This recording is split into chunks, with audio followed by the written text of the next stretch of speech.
শুক্রবার মানে ঈদ আর শুক্রবার মানে ছুটির দিন, তাই আমার কাছে এই শুক্রবার ছুটির দিনটা স্পেশাল ঈদ মনে হয়। তাই শুক্রবার ছুটির দিনটা মাথায় রেখে একটু স্পেশালভাবে রান্নাবান্নাগুলো করার চেষ্টা করি। গরুর মাংস নিয়েছি 1.5 কেজি, ধুয়ে পরিষ্কার করে নিয়েছি। দিয়েছি লাল মরিচের গুঁড়া 2 চামচ, হলুদের গুঁড়া 1 চামচ, স্বাদ মতন লবণ, 1 চামচ ভাজা জিরের গুঁড়া, 1 চামচ ধনিয়ার গুঁড়া, 2টা দারচিনি, 2টা তেজপাতা, 4টা পেঁয়াজ কেটে দিয়েছি বাদাম বাটা 2 চামচ, টক দই দিয়েছি 2 চামচ। এবার সরিষার তেল দিয়ে হাতে মেখে হাতটা ধুয়ে একটু পানি দিয়েছি 1 চামচ আদা বাটা, 1 চামচ রসুন বাটা। এবার আমি ঢাকনা দিয়ে চুলায় দিয়ে দিব। আবার একটু মেখে নিচ্ছি হাতে। আজকে আমি করব গরুর মাংসের রেজালা। এদিকে আমি চুলায় একটা ফ্রাই প্যান দিয়ে 2 পিস মাছ, একটা আলু সিদ্ধ দিয়েছি মাছের চপ বানানোর জন্য। সিদ্ধ হয়ে গেছে, আমি তুলে নিয়েছি। খিচুড়ি রান্না করার জন্য আমি চিনি গুঁড়া 2 পট চাল নিয়েছি, মানে হাফ কেজি। আপনারা চাইলে অন্য কোনো চাল দিতে পারেন। মুগ ডালগুলো আমি ভেজে নিচ্ছি। মুগ ডালের সাথে মুসুর ডাল আর মটর ডাল সব ডালগুলোই আমি ভেজে নিচ্ছি। এদিকে মাছের কাঁটা আমি ছাড়িয়ে নিচ্ছি আর আলুটা ম্যাশ করে নিচ্ছি। মাংসটা আমি একটু পরপর ঢাকনা খুলে নাড়া দিয়ে দেব যাতে তলাতে লেগে না যায়। মাছের চপ বানানোর জন্য আমি কিছু ধনিয়া পাতা তুলে নিচ্ছি বারান্দার টপের থেকে, বিলাতি ধনিয়া পাতায়।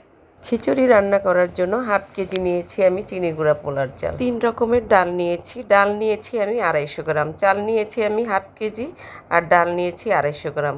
মটরের ডাল আছে, মুগ ডাল আছে, আর মুসুরির ডাল আছে। মুগ ডাল, মুসুরির ডাল, মটরের ডাল সব ডালগুলো আমি একটু সময় নিয়ে ভেজে নিয়েছি খুব সুন্দর করে।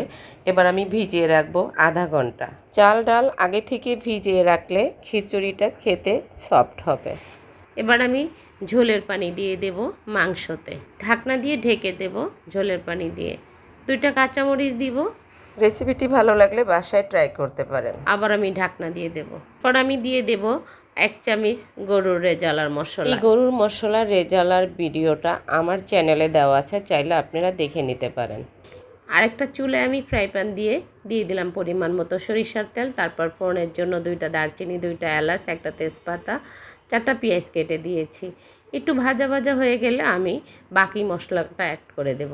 এখানে আমি দিয়ে দিব 2 চামচ আদা বাটা, 2 চামচ রসুন বাটা, 2 চামচ বাদাম বাটা, 1 চামচ টক দই, 1 চামচ হলুদের গুঁড়া, 2 চামচ মরিচের গুঁড়া, 1 চামচ ধনিয়ার গুঁড়া, 1 চামচ ভাজা জিরের গুঁড়া, স্বাদ মতন লবণ দিয়ে আমি ভালো করে মশলাটা কষিয়ে ধুয়ে রাখা চাল আর ডাল ভিজিয়ে রেখেছিলাম সেটা আমি এখানে অ্যাড করে ভালো করে চাল আর ডাল ভেজে নেব।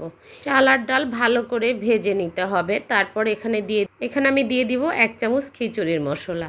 এটা অবশ্যই দিতে হবে ভুনা খিচুড়িতে। চাল আর ডাল আমার এখানে 3 পা আছে। আমি পানি দিয়ে দিব 1.5 কেজি পরিমাণ। পানিটা অবশ্যই গরম হতে হবে। আমার এটা ফুটানো পানি। ভালো করে নাড়াচাড়া দিয়ে আমি ঢাকনা দিয়ে ঢেকে দিব। 2 মিনিট পর দেখব পানিটা এরকম হয়ে গেছে।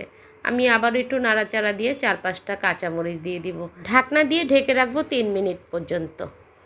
3 মিনিট পরে ফিরে আসলাম, দেখেন পানিটা একবারে শুকিয়ে গেছে। আবার আমি নাড়াচাড়া দিয়ে কিছু কিশমিশ উপর থেকে ছড়িয়ে দেব। 2 মিনিট পরে ফিরে আসলাম, দেখেন আমার খিচুড়িটা একবারে ঝরঝরা হয়ে গেছে। আমি দমে রেখে দেব আরও 2-3 মিনিট। আমার খিচুড়িটা হয়ে গেছে। এবার মাছের চপ বানানোর জন্য আমি রেডি করছি। 3টা কাঁচামরিচ কেটে নিয়েছি ধনিয়া পাতা, একটু বোম্বাই মরিচ দিব ফ্লেভারের জন্য। 4টা পেঁয়াজ কেটে দিয়েছি বাদাম বাটা, টক দই 1 চামচ, হাফ চামচ আদা বাটা, হাফ চামচ রসুন বাটা, 1 চামচ ভাজা জিরার গুঁড়া, ধনিয়ার গুঁড়া দিলাম হাফ চামচ, মরিচের গুঁড়া দিলাম 2 চামচ, হলুদের গুঁড়া দিলাম হাফ চামচ, কর্নফ্লাওয়ার দিলাম 1 চামচ, ময়দা দিব আমি 1 চামচ। একই পরিমাণ কর্নফ্লাওয়ার আর ময়দাটা দিয়েছি। 2 টেবিল চামচের মতো সরিষার তেল দিয়ে এবার আমি ভালো করে হাতে মেখে নেব।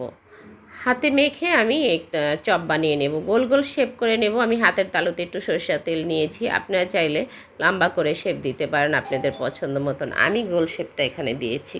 আবারও ফিরে যাব চুলাতে। আগে থেকেই চুলায় ফ্রাই প্যান দিয়ে দিয়েছি সয়াবিন তেল। গরম হয়ে যাওয়ার পরে আমি এক এক করে চপগুলো দিয়ে দিচ্ছি।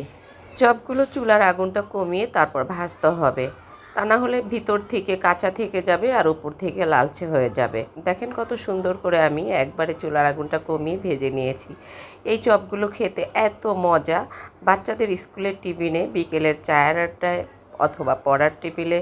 আমি তো কাচ্চি, বিরিয়ানি, তেহারি যাই রান্না করি এই চপ তৈরি করি। বড় সবাই পছন্দ করবে এভাবে চপ বানিয়ে দিলে। খুবই সোজা, এই চপ বানাতে কোনো ঝামেলা নেই। ঝটপটভাবে রান্নাগুলো করে নিয়েছি।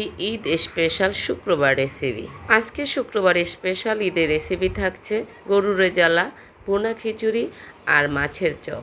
আর কথা বাড়াবো না, জুম্মার নামাজ শেষ করে খাবারের জন্য ওয়েট করছে। আজকে শুক্রবার, তাই টাইম মতো খেতে হবে। আবারও বলছি, প্রত্যেকটা শুক্রবারকে আমি ঈদ মনে করি। শুক্রবার দিন আমরা বাসায় থাকতে পছন্দ করি। ভালো মন্দ আল্লাহ পাক যা রিজিকে রাখে তাই খেতে পছন্দ করি। বাইরে ঘোরাফেরা খাওয়া দাওয়া একদম করি না, প্রয়োজন ছাড়া বাসায় থেকে বের হই না শুক্রবার দিন। বিসমিল্লাহ বলে খাওয়া শুরু করে দিয়েছে। আজকে এই পর্যন্তই। সবাই ভালো থাকবেন। রেসিপিটা যদি ভালো লাগে অবশ্যই লাইক কমেন্ট শেয়ার করে ফেসবুক পেজটি ফলো করবেন আর আমার ইউটিউব চ্যানেলটি সাবস্ক্রাইব করে দিবেন। আসসালামু আলাইকুম।